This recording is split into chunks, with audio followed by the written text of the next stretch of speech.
ఓం నమో భగవతే వాసుదేవాయ.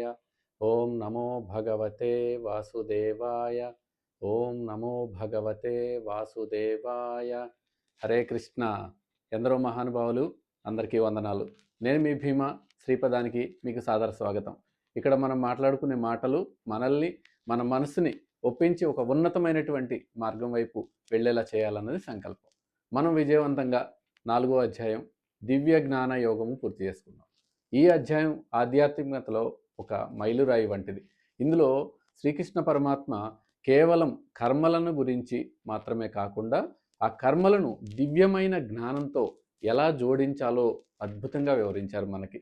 ఈ అధ్యాయం మొత్తం కూడా ఒక సారాంశంగా మనం మాట్లాడుకుని, ఈ ఒక ప్రధాన అంశాలుగా కొన్ని మాట్లాడుకుని ఈ అధ్యాయాన్ని ముగించేటువంటి ప్రయత్నం చేద్దాం. ఇప్పుడు 4వ అధ్యాయం యొక్క దివ్య జ్ఞాన యోగం యొక్క సారాంశాన్ని చూద్దాం. ఈ సారాంశంలో మనం ఏమేం పాయింట్స్ మన జీవితానికి అన్వయించుకోవచ్చు అంటే, మొత్తం భాగంలో ఒకటి జ్ఞాన పరంపర మరియు దైవత్వపు ఎరుక. మనం 4వ అధ్యాయంలో 1వ శ్లోకం నుంచి 10వ శ్లోకాలు కనుక మనం చూస్తే అసలు జ్ఞాన పరంపర ఎలా వస్తుంది, అలానే దైవత్వాన్ని మనం ఎలా గుర్తించాలి అనేటువంటిది ఇక్కడ మనం మాట్లాడుకున్నాం. అంటే దీనిలో జ్ఞానం అనేది ఏదో కొత్తగా పుట్టింది కాదు, అది సృష్టి ఆది నుండి వస్తున్న ఒక గొప్ప సాంప్రదాయం అని చెప్పారు భగవంతుడు. అంటే భగవంతుడు ఏం చెప్పారు ఈ అధ్యాయంలో? మొదట తన జన్మ రహస్యాన్ని వివరించారు అక్కడ. భగవంతుడు మనలాగా కర్మలకు బానిసలై జన్మించరు, తన సంకల్పం ద్వారానే ధర్మరక్షణ కోసం అవతరిస్తారు అని చెప్పి, దేవుడు ఎక్కడో లేడు, ధర్మం కానీ పెచ్చుమీరినప్పుడు కానీ మనలో వివేకం రూపంలో మేల్కొంటాడు అని చెప్పేసి మనం గ్రహించాలి ఇక్కడ. అలానే భగవంతుడు కూడా అదే చెప్పారు. ఎప్పుడు ధర్మానికి వాటిల్లుతుందో అప్పుడు నేను అవతరిస్తాను, సజ్జనులకి కష్టాలు ఎప్పుడైతే వస్తాయో అప్పుడు నేను అవతరిస్తానని భగవంతుడు చెప్పారు. కాబట్టి దైవత్వం, దివ్యత్వాన్ని అర్థం చేసుకున్నవాడు ఈ బంధనాల నుండి విముక్తి అవుతాడు. కాబట్టి ఇలాంటి పనులు చేయకుండా, ఇలాంటి కర్మలు చేయకుండా విముక్తి అవుతాడు. ఇది మనం ఇక్కడ ఈ అధ్యాయం నుండి నేర్చుకోవచ్చు. ఇంకా మళ్ళీ రెండో పాయింట్గా ఏం నేర్చుకోవచ్చు అంటే, కోరికలు మరియు దృక్పథం, అసలు వాటి ఎలా ఉండాలి కోరికలు అనేటువంటిది 4వ అధ్యాయంలో 10వ శ్లోకం నుండి 12వ శ్లోకంలో ఇదే చెప్తారు. ఏం చెప్తారు భగవంతుడు అక్కడ? ఏ యథా మాం ప్రబధ్యంతే అంటారు. అంటే ఈ శ్లోకం మనకు ఒక గొప్ప పాఠాన్ని చూపిస్తుంది, పాఠాన్ని నేర్పుతుంది. ఎందుకంటే ఈ ప్రపంచం ఏ భావంతో చూస్తే మనకు అలాగే స్పందిస్తుంది. ఈ సృష్టి, ఈ ప్రకృతి మనం ఏ భావంతో చూస్తే అలాగే అది కూడా మనకు కనిపిస్తుంది అని చెప్పడం ఇక్కడ ఉద్దేశం, భగవంతుడి యొక్క ఉద్దేశం. కాబట్టి మనం లౌకికమైన సుఖాల కోసం దేవతలను ఆరాధిస్తే అవి త్వరగా లభిస్తాయి అని కూడా చెప్తారు అక్కడ.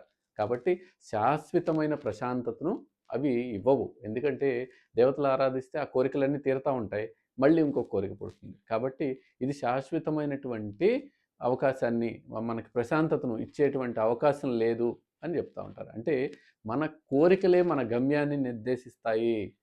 కాబట్టి అలా ఎటువంటి దారిలో మనం వెళ్ళాలా కోరికలు నిర్ణయిస్తాయి. కాబట్టి వాటిని వదిలేటువంటి ప్రయత్నం చేయాలని భగవంతుడు చెప్తున్నారు. అందుకే తక్కువ కాలం ఉండే సుఖాల కంటే శాశ్వతమైనటువంటి జ్ఞానం వైపు దృష్టిని మళ్ళించాలి అని చెప్పి భగవంతుడు మనకి ఆ అధ్యాయంలో చెప్పారు. కాబట్టి ఇక్కడ ఇంకో మాట కూడా చెప్పారు భగవంతుడు. ఏం చెప్పారు? గుణకర్మలను విభజన మరియు నిష్కామ స్థితి గురించి కూడా చెప్పారు అక్కడ. అంటే గుణకర్మలను నేనే విభజించాను, ఈ సృష్టి ప్రకృతి చక్రం నడవటానికి గుణకర్మలను విభజించాను అని చెప్పేసి భగవంతుడు చెప్పారు. ఏం చెప్పారు అక్కడ? చాతుర్వర్ణం అనేది పుట్టుకతో వచ్చేది కాదు. ఏదైతే ఉందో పుట్టుకతో రాదు, అది మనిషి స్వభావం, అంటే గుణము మరియు అతను చేసేటువంటి పనిని బట్టి ఉంటుందని భగవంతుడు స్పష్టంగా చెప్పారు అక్కడ. కాబట్టి అలాగే భగవంతుడు ఈ సృష్టి చేసినా కానీ ఆయనకు ఈ ఫలితాల మీద ఎటువంటి ఆశ లేదు. అలాంటిది ఉంటాను నేను, అలా ఉంటాను అని చెప్పి భగవంతుడు చెప్పారు. అంటే మనం కూడా మన సమాజంలో మన బాధ్యతలను నిర్వర్తిస్తూనే ఫలితం మీద మమకారం వదిలేస్తే పూర్వీకుల మాదిరిగానే ఇదే మార్గంలో మనం మోక్షాన్ని పొందవచ్చు అని చెప్పి పాయింట్గా చెప్పారు అక్కడ ఆ అధ్యాయంలో. ఇది మనం 4వ అధ్యాయంలో నేర్చుకున్నది.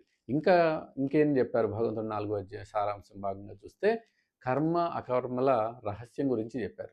కర్మలు ఎలా ఉంటాయి, అసలు అకర్మ అంటే ఏంటి, వికర్మ అంటే ఏంటి అనేటువంటిది చాలా విశదీకరించి చెప్పారు ఈ అధ్యాయంలో. కాబట్టి చాలామందికి పని చేయటం అంటే ఏమిటి, అని మానేయడం అంటే ఏంటి?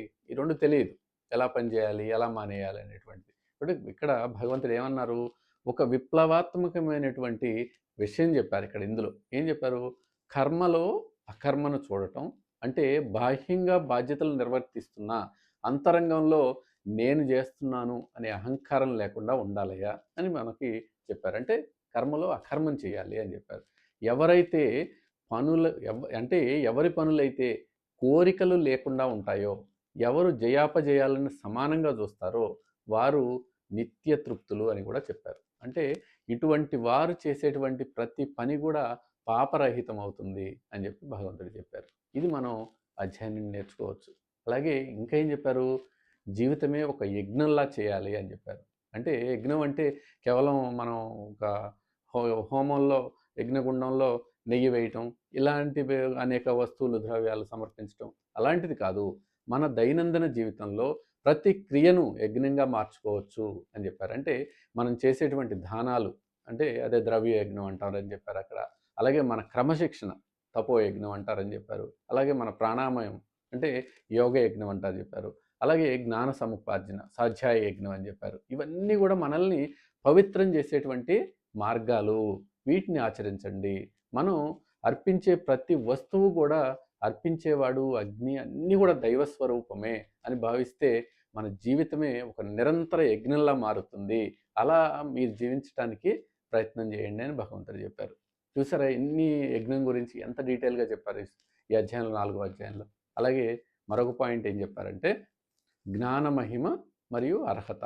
అంటే అక్కడ మనకి ద్రవ్య రూపంలో చేసే దానాల కంటే కూడా జ్ఞానం అనేది దానం చాలా గొప్పది అని చెప్పారు. మిగతా దానాలు ఏవైతే ఉన్నాయో మిగతా ఏ జ్ఞానం కన్నా కూడా జ్ఞానయజ్ఞం చాలా గొప్పది. జ్ఞానాన్ని అందరికీ పంచడం చాలా గొప్పది అని చెప్పారు. ఎందుకంటే జ్ఞానం కలిగినప్పుడు మన కర్మలన్నీ కూడా అందులో భస్మం అయిపోతాయి. మనం చేసేటువంటి కర్మలన్నీ కూడా. అటువంటి జ్ఞానం పొందాలంటే ఒక తత్వదర్శి అయిన గురువును ఆశ్రయించి వినయంతో సేవ చేయాలి. శ్రద్ధావాన్ లభతే జ్ఞానం అని చెప్పారు కదా అక్కడ. అంటే ఎరుకతో నేర్చుకోవలసినటువంటి శ్రద్ధ, ఇంద్రియ నిగ్రహం ఇవన్నీ కూడా అక్కడ పొందవచ్చు నువ్వు అని చెప్పారు. వారికే ఆ జ్ఞానం సిద్ధిస్తుంది అప్పుడు అనేటువంటిది అక్కడ చెప్పారు. అంటే జ్ఞానం మనల్ని పాప సముద్రం నుండి దాటించేటువంటి ఒక పడవ వంటిది అని చెప్పారు అక్కడ భగవంతుడు. కాబట్టి ఆ జ్ఞానాన్ని పొందేటువంటి ప్రయత్నం చేయాలి మనము అని చెప్పారు. ఇది నేర్చుకోవాల్సిన ఒక పాయింట్. అలాగే ఇంకో పాయింట్ ఏం చెప్పారు? సంశయాన్ని వీడి యుద్ధానికి సిద్ధం అవ్వండి అని చెప్పారు. అంటే అర్జునుడికి యుద్ధానికి సిద్ధం అవ్వమన్నారు. మనం జీవిత యుద్ధం మన లాంటి వారికి జీవిత యుద్ధానికి సిద్ధం అవ్వండి అని చెప్పారు. అంటే సంశయాలన్నిటి కూడా విడిపెట్టి. అంటే చివరిగా భగవంతుడు ఏం చెప్పారంటే ఒక హెచ్చరిక చేశారు అక్కడ. అనుమానం ఉన్నవాడు నశించిపోతాడు. వాడికి ఎప్పుడు భయం వెంటాడుతూ ఉంటుంది. కాబట్టి సంశయం అనే అజ్ఞానం నుండి ఇది పుడుతుంది భయం అనేటువంటిది. కాబట్టి దాన్ని వదిలిపెట్టేటువంటి ప్రయత్నం చేయాలి అని చెప్పారు అక్కడ భగవంతుడు. కాబట్టి మనం తీసుకునేటువంటి నిర్ణయం సుఖాన్ని ఇవ్వదు, సంతోషాన్ని ఇవ్వదు. ఇలా ముందే ఆలోచించకుండా ఉండాలి అనేటువంటిది చెప్పారు. కాబట్టి ఇది ఏమిస్తుంది నాకు రిజల్టు అనేటువంటిది అక్కడ మనం ఆలోచన చేయకూడదు అనేటువంటి విషయాన్ని చెప్పారు. అంటే హృదయంలో అనుమానం అనేటువంటి దాన్ని ఉంటే అది జ్ఞానాన్ని అనేటువంటి కత్తితో దాన్ని నరికివేయాలి మీరు. జ్ఞానం అనేటువంటి కత్తి మీ చేతిలో ఉంటే ఆ హృదయంలో ఉన్నటువంటి అనుమానం అనేటువంటి విషయాన్ని నరికివేయచ్చు అని చెప్పారు. అప్పుడు ధైర్యంగా మన బాధ్యతలు నిర్వర్తించవచ్చు మనం అని చెప్పారు. కాబట్టి చివరిగా ఏం చెప్పారు? కర్మలను భగవంతుడికి అర్పించి జ్ఞానంతో సందేహాలను వీడినవాడు ఏ కర్మను బంధించలేవు అని చెప్పారు అక్కడ. కాబట్టి ఇన్ని ముఖ్యమైనటువంటి విషయాలు మనం 4వ అధ్యాయంలో నేర్చుకున్నాం. కాబట్టి ఈ 4వ అధ్యాయం మన జీవితానికి ఎంతో ఉపయోగపడుతుంది. ఇది మరిన్ని మార్లు చదివేటువంటి ప్రయత్నం మనం చేయాలి. ఇలా అయిపోయిన తర్వాత 5వ అధ్యాయం కూడా మనకి ఇక్కడ ఒక చిన్న పరిచయం ద్వారా చేసుకుని మనం 5వ అధ్యాయంలోకి వెళ్ళేటువంటి ప్రయత్నం చేద్దాం. కాబట్టి ఇక్కడ దివ్య జ్ఞాన యోగము 5వ అధ్యాయంగా మనకేమొస్తుంది? ఈ భగవద్గీతలో 4వ అధ్యాయం ఏమొస్తుందంటే ఈ దివ్య జ్ఞాన యోగమును మనం సంపూర్ణంగా అర్థం కనుక చేసుకుంటే జ్ఞానం కలిగేవాడు ఆ కర్మలను ఎలా చేయాలో అనేటువంటిది మనకు అర్థమవుతుంది. కాబట్టి అప్పుడు అర్జునుడికి ఒక సందేహం వచ్చింది. మళ్ళీ ఇవన్నీ విన్న తర్వాత అర్జునుడికి ఒక సందేహం వచ్చింది. మరి కృష్ణ ఒకసారి కర్మలను వదిలేయమని చెప్తున్నావు నువ్వు, సన్యసించమని చెప్తున్నావు. మరోసారి కర్మలను యోగంలా చేయమంటున్నావు. యజ్ఞంలా చేయమంటున్నావు. మరి ఈ రెండిట్లో సన్యసించడం మంచిదా? కర్మలను యజ్ఞంలా చేయటం మంచిదా? అని అర్జునుడు ప్రశ్న అడుగుతున్నాడు కృష్ణుడిని. అంటే భగవంతుడిని అడిగేటువంటి ఈ ప్రశ్నతోనే మనకి 5వ అధ్యాయం మొదలవుతుంది. అదే 5వ అధ్యాయం ఏంటంటే కర్మ సన్యాస యోగము అంటారు దాన్ని. అంటే కర్మను సన్యసించాలా? ఒకవేళ సన్యసిస్తే ఎలా సన్యసించాలి? అంటే పనులు చేయకుండా దూరంగా పారిపోవాలా? లేదంటే ఉండి మనం ఈ జీవిత ప్రయాణంలో ఉండి ఎలా సన్యసించాలి అనేటువంటిది అక్కడ అర్జునుడు యొక్క ప్రశ్నకు సమాధానంగా 5వ అధ్యాయంలో భగవంతుడు మనకు చెప్తారు. అంటే చాలా విశదీకరించి చెప్తారు 5వ అధ్యాయంలో. ఏం చెప్తారు? మనం సంసారంలోనే ఉంటూనే తామరాకు మీద నీటి బొట్టు ఎలా ఉంటుందో అలా జీవించాలి. అలాగే నిజమైన శాంతిని పొందాలి అనేటువంటి రహస్యాలను మనకు అక్కడ చెప్తారు. అంటే ఎలా జీవించాలి, ఎలా ఈ రహస్యాలని శాంతిని పొందాలి, ఇవన్నీ కూడా మనకు 5వ అధ్యాయంలో వస్తాయి. కాబట్టి ఎవ్వరూ కూడా 5వ అధ్యాయం మిస్ అవ్వకుండా వినేటువంటి ప్రయత్నం చేయాలి. అలాగే ఇప్పటివరకు ముందు వీడియోలు కూడా ఎవరైనా మిస్ అయితే అవి కూడా చూసేటువంటి ప్రయత్నం చేయండి. ఎందుకంటే మనం భగవద్గీతను ఇక్కడ చాలా తేలికైన ఉదాహరణలతో మన నిత్య జీవితానికి అన్వయించుకుంటూ నేర్చుకుంటేటువంటి ప్రయత్నం చేస్తున్నాం. కాబట్టి ఆ ప్రయత్నానికి మీరు కూడా సహకరించండి. మీరు ఉన్నతమైనటువంటి జ్ఞానాన్ని తేలిగ్గా నేర్చుకునేటువంటి అవకాశం మీ ముందుంది ఇప్పుడు. కాబట్టి ఈ వీడియో కనుక నచ్చితే మీకు మన శ్రీపదం ఛానల్ని సబ్స్క్రైబ్ చేసుకోండి. ఈ జ్ఞానాన్ని మరింత మందితో పంచుకుని అందరినీ కూడా జ్ఞాన మార్గం వైపు, ఉన్నతమైన మార్గం వైపు నడిపించేటువంటి ప్రయత్నం చేయండి. సర్వం శ్రీకృష్ణార్పణమస్తు. నమస్కారం, మీ భీమ.